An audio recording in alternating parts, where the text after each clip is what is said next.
Are you an overthinker? Do you ruminate or worry a lot, or both? Let's explore this. Hello again. My name is Nicoleta Porosano, and I love to guide happiness seekers from confusion and pain to clarity, joy, and fulfillment. Let's talk about overthinking today, a problem that I feel in a way or another we will face. And I have no shame to share that I've been a heavy overthinker for the most part of my life, despite all of my training, all of my clinical experience, but not anymore. I managed to escape the prison of the tunnel mind. And today I'm going to show you the way so you can liberate yourself too. Firstly, we need to understand what thinking is and why we overdo it. Thinking is one of the many cognitive processes. It's a mental process like perception, like memory, like speech or language, like imagination, creativity, like motivation, volition, problem solving, and so on. Thinking together with memory mediate all mental processes. This makes thinking a vital mental process, but it can turn against us. School, family, they do not teach us about thinking. And I always say that we go through so many years of education in the family, in the school, and we come out quite unprepared for life. In reality, we do not know what thinking is, what it does, how it works. What we know is that it's always there, it's always present in our minds. We kind of live in our minds, we live in our thinking. And this is very, very worrying because very often we confound our life with this thinking that goes on running behind our minds. Now that we found a way of understanding what thinking is, let's find out how it develops. Do you think you were born thinking or you learned to think? Whatever the case, you were born with a blank brain. There was no experience there was no information, there was no data, no memory. We can agree on that, right? Then you were exposed to life, and through your five senses, you acquired information and you connected your neurons into these alleys of knowledge. And these alleys of knowledge actually create your memory. So your thinking really comes from your memory, from your database. And then your memory informs and stimulates your imagination. And this is how you function. But your mental life really keeps you stuck in this limited memory. So imagine being born in America or in Africa, in Europe or in Asia. You're naturally exposed to different kind of environments, different kind of cultures, different kind of languages. So therefore, your memory and your thinking will be shaped differently. So your thinking is culturally conditioned. It's important to understand that you are not your thinking. Thinking is a process inside of you. You can actually learn to control it. Think, take 3 seconds and think, how much do you control your thinking right now? On a scale 1 to 100. It's important for you as an exercise because most of us have very little control of our thinking. But then thinking is necessary in all aspects of life. It's essential for survival, for communication, for interpersonal and social relationships. It's necessary in work, to study, to do your basic chores, to travel, to get orientated in time and space. We need to think and we need to rely on our thinking to function. This makes the thinking automatic, non-stop. And because no one taught us how to manage this, how to manage the mind and its mental processes, including the thinking, we have so little insight into what it is, how it works. And most people, probably me and you including, leave it run at the background in our minds all the time, like a TV channel, like a TV channel that never ends unless you switch it off. But when you understand what thinking is, that is only one of your mental processes, when you understand that you really have control over it, then thinking does not turn into overthinking. The only reason thinking turns into overthinking is because you identify with that thinking. You identify with what's going on there in your brain. But you can actually slow it down. You can actually make it faster if you wish, or you stop it altogether. Because if you don't manage your thinking, your mind is always burning. Your mind is always on fire.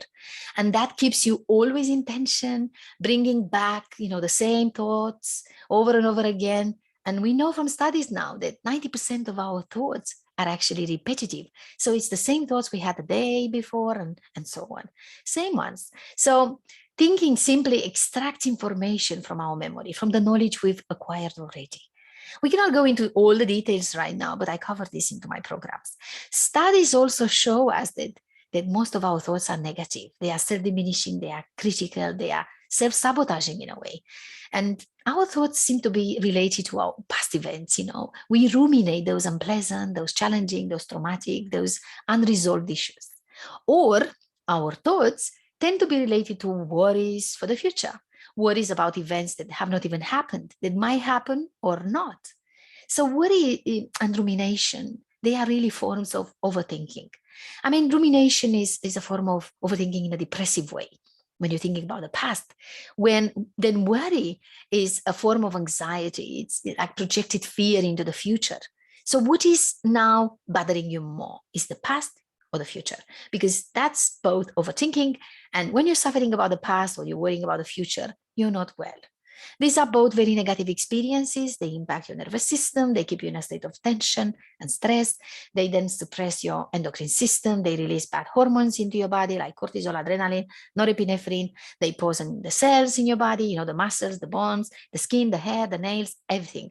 And then, of course, they reduce the level of good hormones like dopamine that keeps you happy in life, serotonin that makes you feel happy, dopamine makes you enjoy life, oxytocin that keeps you connected with others. And when you are in a state of depression or anxiety, that impacts on your confidence, on your self-esteem, on your self-worth, that keeps you stuck into your tunnel mind. It affects your work, your social life, your personal life, the way you experience life in all your 4 relationship circles. And naturally, it impacts your quality of life and your well-being.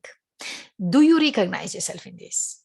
Let's summarize now what we found so far and then focus on solutions.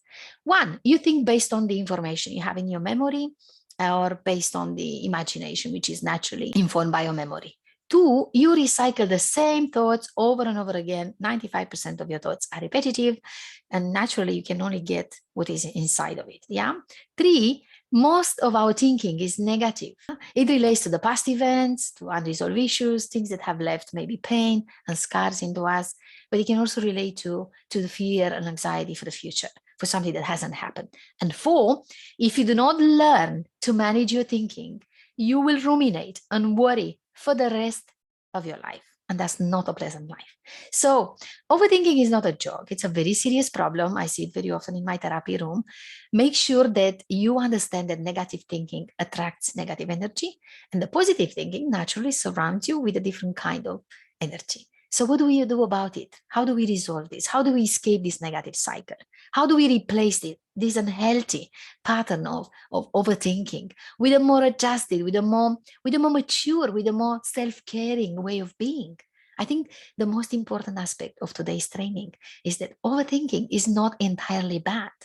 When you have these past memories coming back or these projected fears about the future, they come back into your mind for a reason. They come with a message to remind you that you have some inner work to do, that you have some reparation to do in the past, that maybe you need to unpack some events.